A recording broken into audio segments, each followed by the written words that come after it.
కూటమి గెలుపుకు ఈవీఎంలే కారణమని మాజీ ఎంపీ చింతామోహన్ ఆరోపించారు. కుప్పంలో ఇప్పటి వరకు ఎలాంటి అభివృద్ధి కనిపించలేదన్నారు.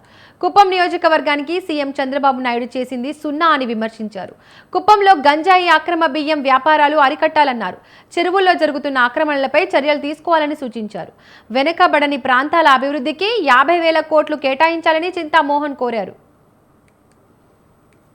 బాలేదు, దేశం భ్రష్టు పట్టిపోతా ఉంది. ఆయన కూడా కోటీశ్వర్లకే పనిచేస్తున్నాడు. నేను వెనకాల బ్యానర్ కూడా పెట్టాను, కూటమి ప్రభుత్వం కోటీశ్వర్ల ప్రభుత్వం. మొన్న అమెరికాకు పోయాడు మోడీ. ఎందుకు పోయాడు?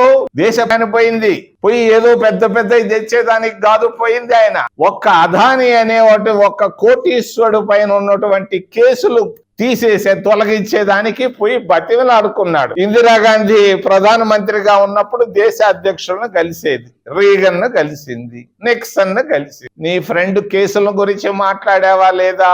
మీకు మనస్సాక్షి ఉంటే చెప్పు, మాట్లాడలేదని. ఈ విధంగా కోటీశ్వర అంకిత భావంతో పనిచేస్తున్నాడు. రెండోది ఈవీఎంలు. అనుమానమే లేదు, వాళ్ళ గెలుపుకు కారణం ఈవీఎంలు. స్కూల్ బిల్డింగ్ లో ఉన్నటువంటి ఈవీఎంలు మేనేజ్ చేయడం చాలా సులువు. ఒక విషయాన్ని గురించి ప్రస్తావించదలుచుకున్నాను. ముఖ్యంగా ఈవీఎంల పైన ఒక సుప్రీంకోర్టులో ఒక పిటిషన్ పడ్డది.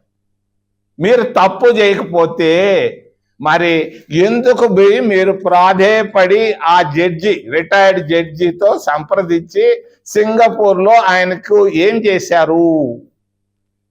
జడ్జిమెంట్ తారుమారు చేశారు. ఈవీఎంల పైన అవసరమా?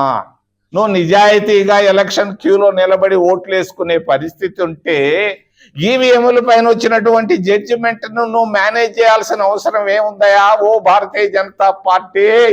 మోడీ పరిపాలన బాలేదు, దేశం భ్రష్టు పట్టిపోతాం.